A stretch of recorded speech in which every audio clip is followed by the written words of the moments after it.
tell me about this Kentucky Derby. Sit right here so you can tell me about this Kentucky. Sean, sit right here. Okay.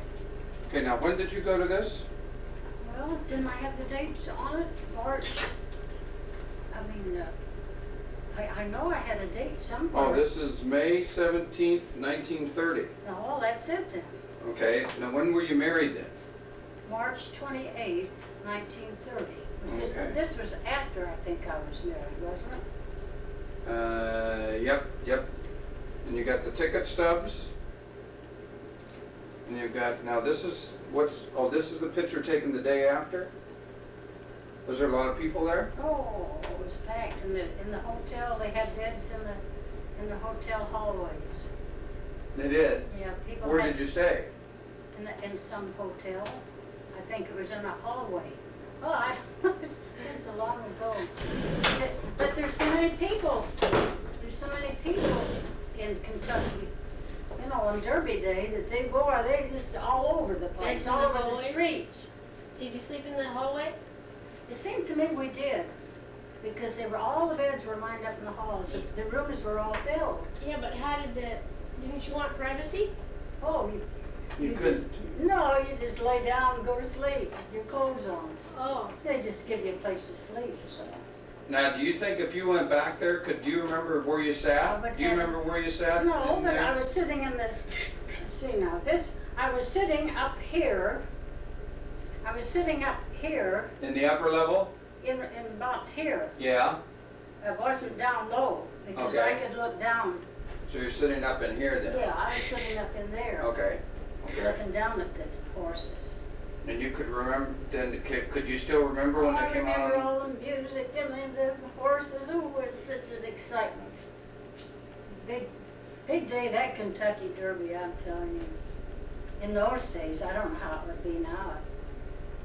But it was thrilling. Oh, it's just as crowded. Just as crowded. Oh, it'd probably be more. Oh, they probably got big hotels now there. Oh, yeah. See, it's all changed. It was a little I've town. been down there. Yeah. I've been down there. It was I a went little to town. Churchill Downs. I went there. Did you?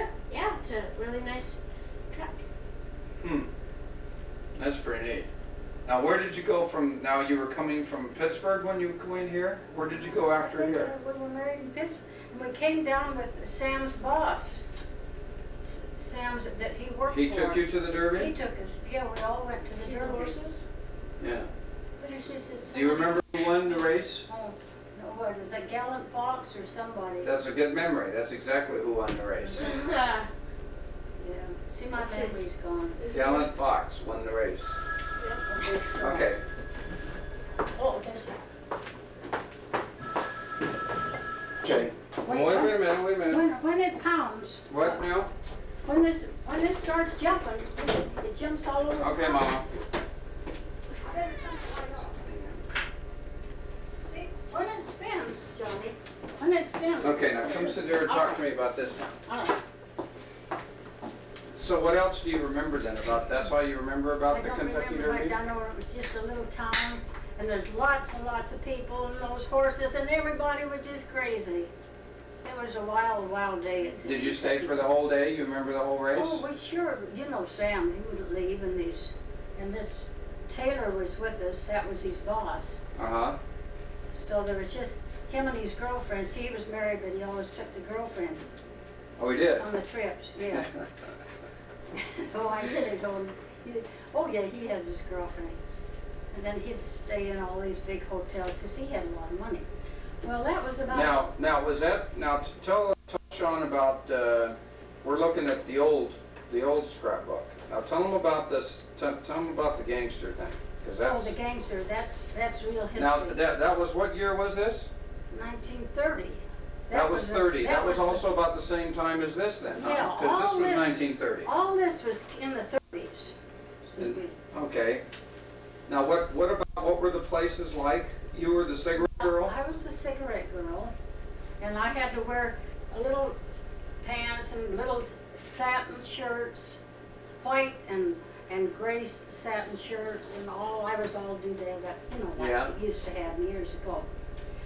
But the dentist knew all these big shots in Chicago. Uh-huh. He's a terrific dentist. I still got a lot of work done that he did. But I said, well, I said, do you know of anybody that would give me a job? See, I needed the money. Yeah. So he started calling all these big boys, and then they were the ones. He called all the gangsters? Yes, and they gave me the jobs. Did they know like Al Capone and all those guys? Oh, they knew them all, but I didn't. He was really the main one that I knew. This guy, cockeyed mulligan? Yeah, he was the one that liked me. Yeah.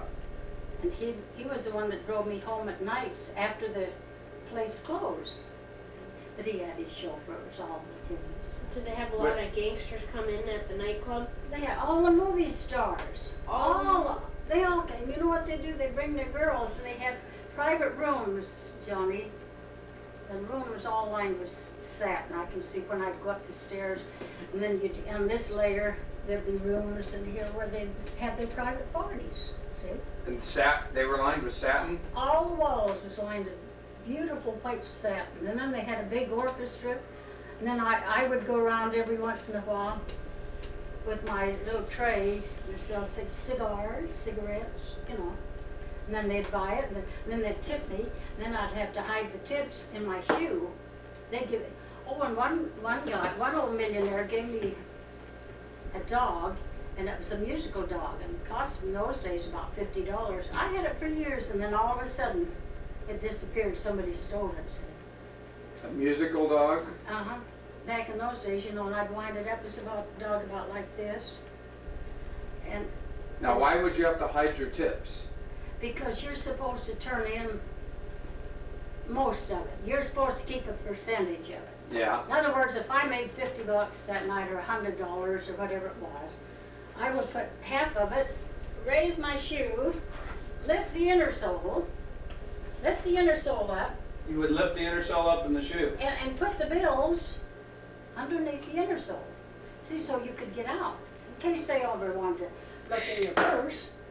You could, and when I first started working at this one club, the girl took me in there and gave me, see, she was leaving, and she had to tell me what to do. All the tricks? Yeah, all the tricks. So you make a lot of money. You know, they tip Well, you things $5. didn't cost very much then, so No. $2 or $3 was a lot of money. It was a big tip.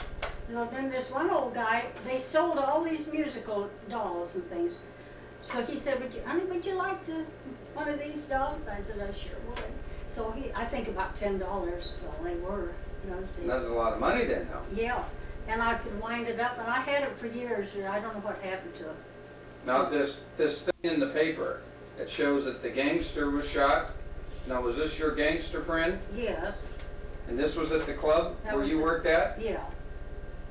And I think this What's the name? happened the day Cockeyed after he mulligan. took me home. Because I was so shocked. And then I didn't go back to work anymore. It was a place called the Rum Palace? I don't know what it was. No, it was called the Epicure Club. The Epicure, yeah, the Epicure. Epicure. Oh, okay, okay. And he took you home? Yeah, and I think it was the next night he got shot. And I remember I told Sam, I said, gee whiz, that would have been tough luck for me if I'd been in the back seat with some gangster. I could have been killed. Yeah? How many did you ride with? Oh, he was the only one that take me home. Oh. With all the chauffeurs and Did you stuff? meet a lot of their buddies and everything? And Oh, they were all big shots. Oh, movie stars. I don't know if. Well, that was the time old Ruth was in his heyday. Wasn't it Babe Ruth was in his heyday about then? I think that was back in those days. Yeah. But Chicago. Then I would work out to way out south side in Chicago.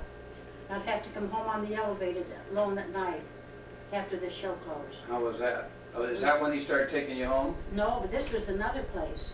There's another place. I worked at a lot of places. I worked at the Sherman House, big hotel, on a New Year's Eve. That was a wild party. They all had horns and a big orchestra.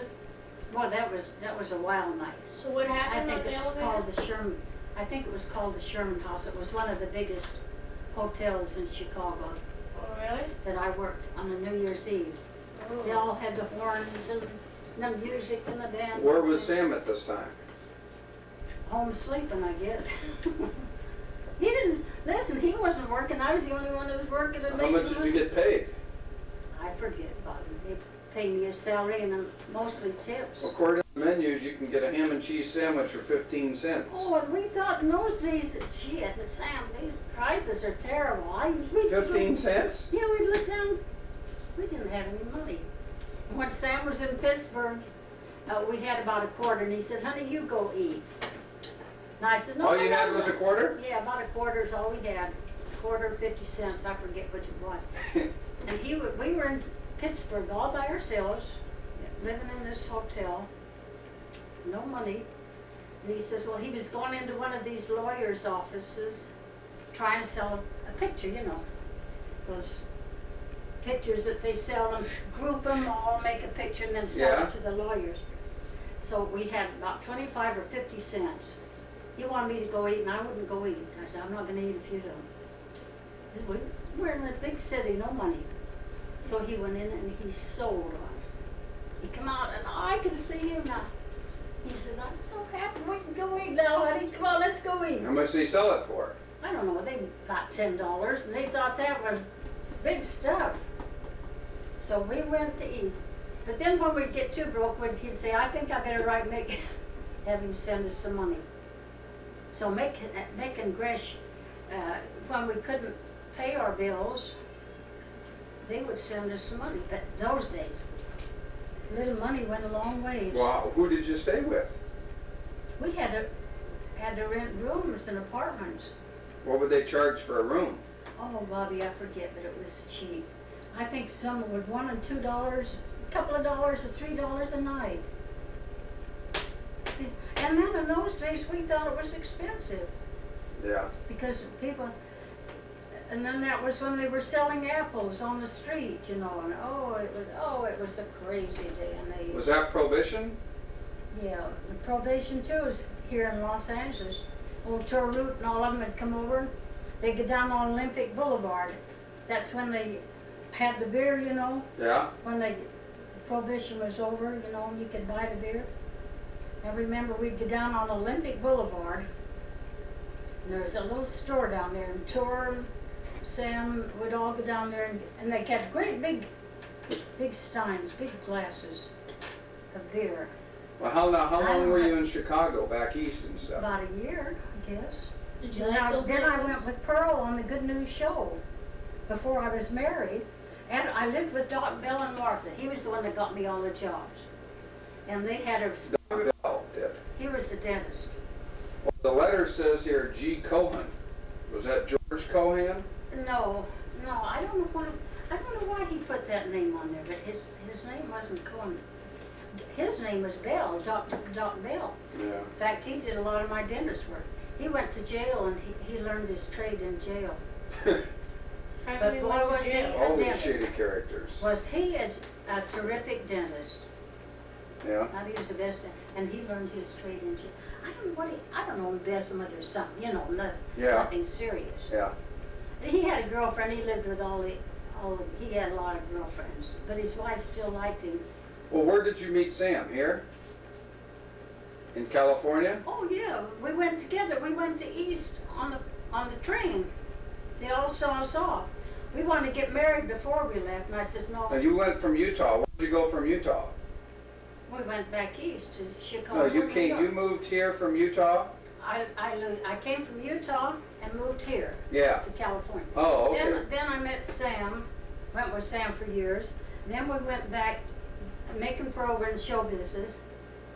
They wired Sam and I money. We didn't have time to get married or anything. So we went back east, met Mick and Pearl in Chicago, New York. I think it was, And that's when you stayed in New York and everything. And in Chicago. No, that's when I stayed in Chicago. With Sam and I stayed at Doc Bell's house, because he had a lot of money. He had this big, Oh. beautiful apartment. And so from his place, that's where I went out and worked. All these cafes and these hotels. Then I worked at a place called the Black Hawk, and that was a very exclusive place. They had a big band, and What was the wildest? Sam went on the road to work for Taylor and left me in Chicago alone. I was alone in Chicago.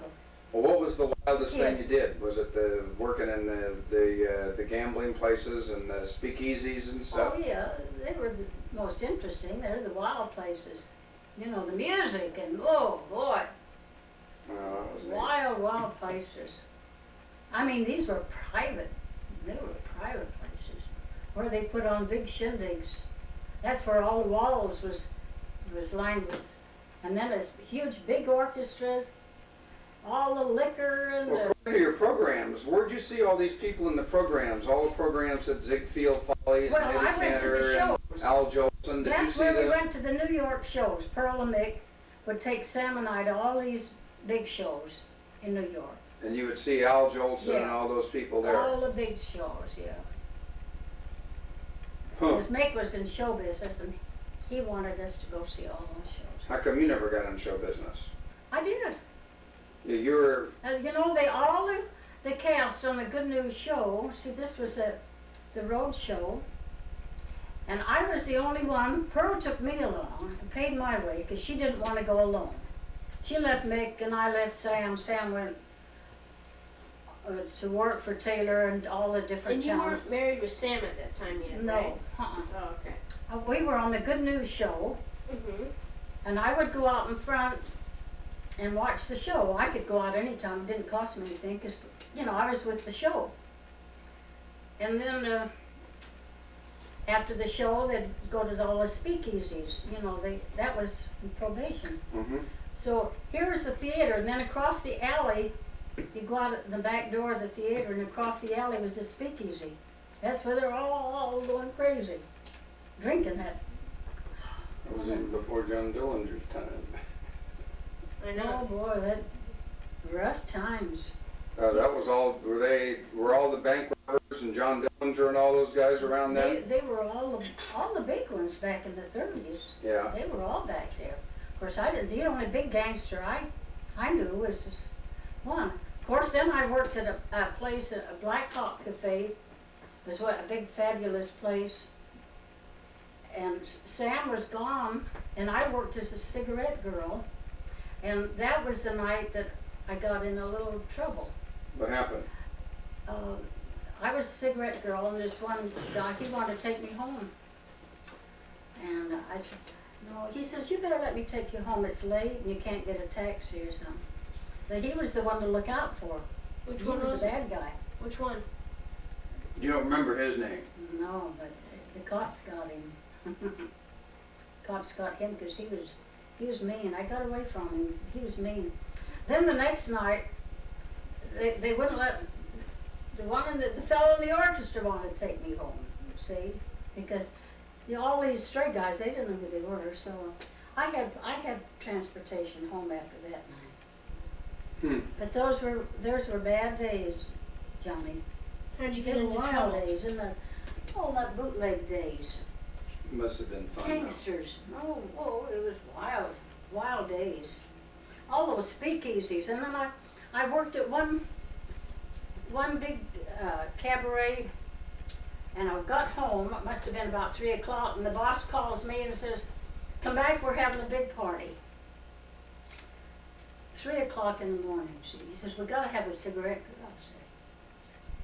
So at 3 o'clock, they send a cab for me. I have to get my costume and everything, go back, and they were all so high they didn't know who was there. So you went back? I had to go back, and there was nobody buying cigarettes. They were all hooping it up, see. But he wanted everybody there. He was a character, and his wife had boyfriends, and he had girlfriends. Now, who was this now? This was the owner of another club. I don't even know the name of it. It was where they have awnings, you know, they'd have awnings out in front, and that was big cabaret in there. Well, those days were different, Johnny. They weren't like today. You can go in a nice place, but in those days it was all bootlegs, you know, weirdo stuff. They were wild days. But I'll tell you, you were safer then. I'd come home at 3 o'clock in the morning on the elevated, going way out to the south side of Chicago, and I'm the only woman on this ramp waiting for the elevated train. But it was safe in those days. Yeah. You know, like, you could go home alone. Yeah, it's a lot different. A lot different. But now, boy, you wouldn't dare get out Well, of. then from there then you moved here. Then from back east, we got married. Sam was in Pittsburgh, and he wanted me to get off the show and come back to Pittsburgh and get married, and we did. And then Mick and Pearl came, and then Mother and Dad came. Oh, it was a big deal. And you moved back to California? Sam had an old car. I don't know where he got it. He bought some old Ford or something. We drove from Chicago to Oklahoma. And that's where we stopped and that's where I met all his folks, Tamsy and all of. And I remember all the night that I had to sleep there, the old two-story house, Johnny. They said, I said, no, I want to go to a hotel. I don't want to stay here, Sam. You know, not clean. All these old sinks and everything. So he says, we can't. It will hurt Tamsy's feelings.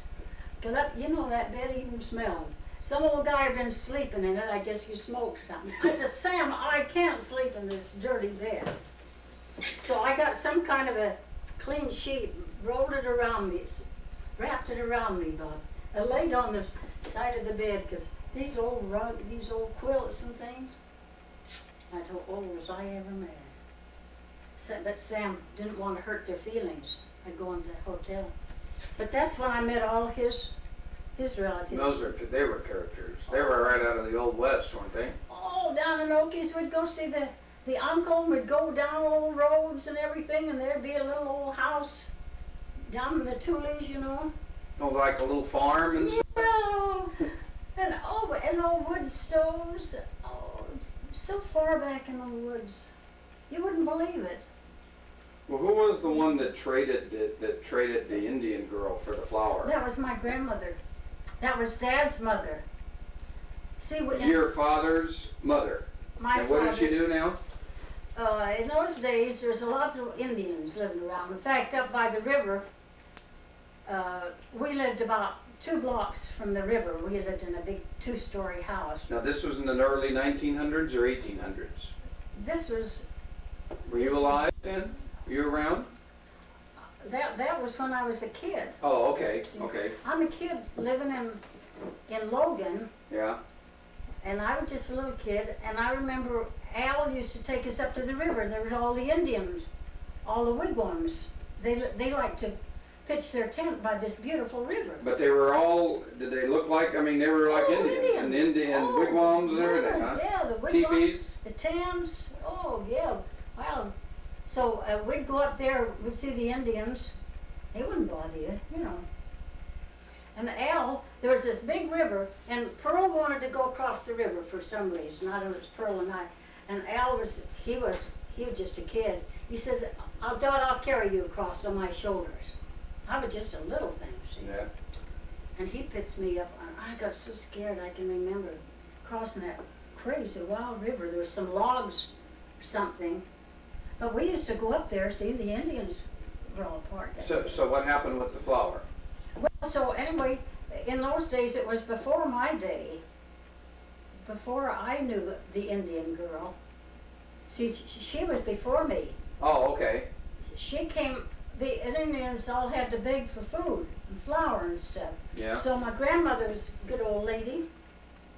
They had farms and gardens. So the Indians come begging, knocking at the door. So one day they brought this little Indian girl. They're selling her. They wanted food. They're going to sell the Indian girl for the food. Indian girl for food. So grandmother gave him a sack of flour. I think Dad says a sack of flour and some bread or something. And she took the little baby girl and raised her. That was Grandma Harris. I got a picture someplace. So whatever happened to the girl? Well, she lived to be about 18 years old, and you know, in those days, they got typhoid fever and all those diseases that they couldn't clear up. So she died of pneumonia or something. The Indian girl The did. little Indian. Dad knew all of them. Did you know her? The I Indian didn't girl? know her. That was before my time. Oh, okay, so that was back into the 1800s then. That was way back. Okay, okay. But Dad remembered her. Okay, okay. See, Dad knew the Indian girl. I forget what her name was. Dad knew it. But they all loved her. Yeah, so that was in the 1800s. That's Yeah. when Indians were still running That's around. when the Dad and all the boys. See, there was a lot of boys. Grandma had a lot of. Oh, they were all handsome, big boys, Yeah. you know. But they all loved this little old Indian girl. It was like her sister, their sister. And when they'd come, the Indians would come back. Dad used to tell us all about it. They'd come back and knock for more food. And that little Indian girl, when she was small, she'd go hide. She's afraid. She knew. They told her. You know, she knew she was Indian. But so Dad said she'd always, when they'd come around and knock or beg, well, she'd go hide. So Grandma had a little house. Bob and I think when we went back there, we went in the little house. So little bedrooms upstairs. She'd go up there and hide. She'd think that but they wouldn't take her. You know how the Indians, they were ignorant in those days. Yeah. Huh. Now in Oklahoma, when you were in Oklahoma, you met all those? Oh, I met all these relatives. Oh, you know. And one uncle, they got married to Tamsy. Then they couldn't get along, so another brother would marry her. See, I said to Sam, I think that's the worst thing I ever heard. A brother's marrying his wife. So the one didn't get along with her, so the other one The would other marry her. would marry her. Yeah. Oh, that Tamsy, she was something. Well, was she the one there or something back then that was it Tamsy's mother that used to be there when all these outlaws used to come riding through and stopping at the ranch and everything? Well, see, that's all on Sam's side. Yeah. He knew all about that. Then his dad died when Sam was about 5 or 6 years old, and I don't think he didn't remember him much. Yeah. But I got a picture of his dad. His dad died back in the early, when they were young, because they didn't have medication, didn't have penicillin. What did he die of? Oh, I don't know. It's one of they all died Typhoid of fevers typhoid, all or those something? fevers back in the early days. They'd get bit with. And then when I went back to Oklahoma, we went to the mountains, and the little kids come in. They itched, and I said, "Look, what's the matter?" I can remember one they had a big bump, and it was a wood tick in his arm. And they didn't pay no attention. I said, and so I got a needle, and I tried to get this wood tick out of his arm. They didn't even go to doctors. Oh, kids are getting infections. Yeah, it was terrible. Way out, I remember this house, we had to go way in the hills to get to this old house in Oklahoma. And that's where the kids would get stuck with wood ticks. Oh, Did you get them out? I think I kept working on it until I got it. They bury their head Yeah, they go in there. goes in. And I the kept skin working. seals I over. got the tweezers, I think, and somebody gave me something, and I got it out of the kid. Now, who was it? Was it your father that told you all about Martin Harris and everything? Oh, it was my dad. Oh, yeah, Dad came from a religious bunch of people. Martin Harris was one of the witnesses. The Gentile people don't believe it. They don't believe in the Book of Mormon. Yeah. But God or Jesus, I forget what, appeared to Joseph Smith. They went, there was a hill, Yeah. this big hill. And they went out there, I don't know why, they were gathered there for some purpose. The angel, that was an angel that appeared to Martin Harris, my dad's uncle. Mm. Martin Harris and Oliver Crowdery and another man. There was 3 witnesses. Yeah.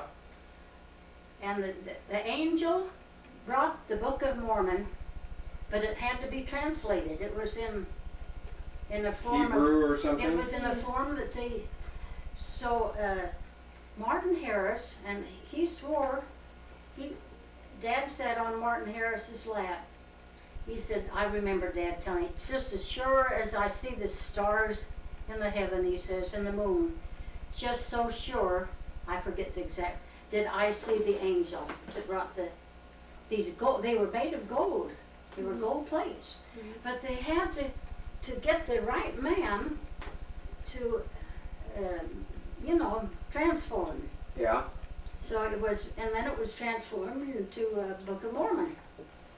Hmm. So the Book of Mormon was handed down to Martin Harris and Joseph Smith and Oliver Cowdery, that gold plates, they were made out of solid gold that was engraved yeah, on these gold plates, and they had to take them, certain people on the earth had to interpretate these, and it made the Book of Mormon. It was a history. Hmm. So that was, and so Dad was always so proud to think that he talked directly to Martin Harris, his he used uncle. to sit on his lap and He stuff. sat on his lap and told him, just as sure as the sun sets up in the sky, just so sure, I can hear Dad say those words now, just so sure did I see the angel with the golden plates. And see, the world doesn't believe it. The world Huh. don't believe it. But I believe it because Dad believed it, and he told Dad. And Martin Harris, I think, is buried in Logan, Yeah, Utah. We went to see his grave. So Dad came from a very, very exclusive, Hmm. you know. That's pretty interesting, Ramadan. Well, I gave Johnny the Book of Mormon. That's the book that Mother gave me, and I wanted him to have it. So you've got the book. Tells all about it, it's pretty neat, Mama. about Martin Harris. So, You go back at the temple and you'll see Martin Harris's statue. You'll see his statue, and being a Harris, that makes me feel pretty proud. Yeah. My dad's uncle was a witness mhm. to the gold plates.